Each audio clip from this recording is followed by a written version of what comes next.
Лидерот на ДУИ Али Ахмети во свој стил очекувано предизборно го вжештува национализмот и подгрева етнички тензии, со закани, ултиматуми, предвидувања. Ако Македонија продолжила со овие политики, ќе се распарчела. Вели, без албанците не може да се оди напред. Овие провокации се уште еден показател дека ништо друго не му остана, освен стариот истрошен адут, национализмот.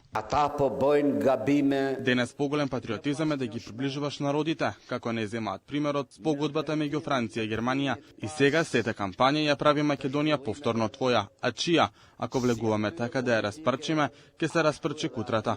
Македонија како цела треба да биде дел од ЕУ, не може да биде во ЕУ без албанците.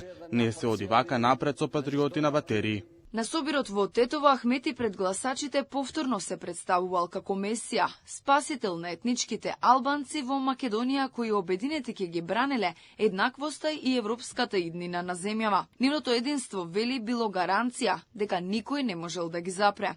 Во недостигна резултати, решенија и програми, Ахмети се служи со политички провокации, дотолку повеќе што предвидува поделби и загрозување на територијалниот интегритет на Македонија, велат експертите. Али Ахмети дефинитивно треба да престане да употребува бајата политичка реторика. Никој не одлучува за тоа кој ќе се дели, каде ќе се дели, кога ќе се дели и што ќе се случува.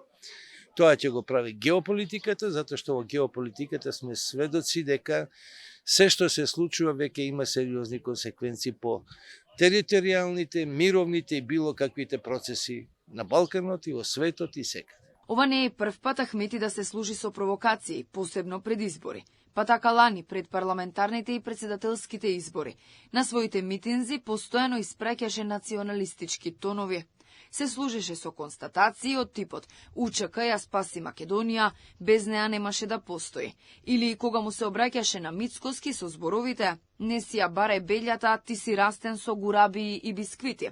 А си отвори и музеј на УЧК со картата на голема Албанија. Во меѓувреме ДУИ реагираше дека медиумите се служеле со тенденциозни наслови и тврдења за наводна поделба на државата, отфрлајќи ги тие квалификации како неточни и двосмислени.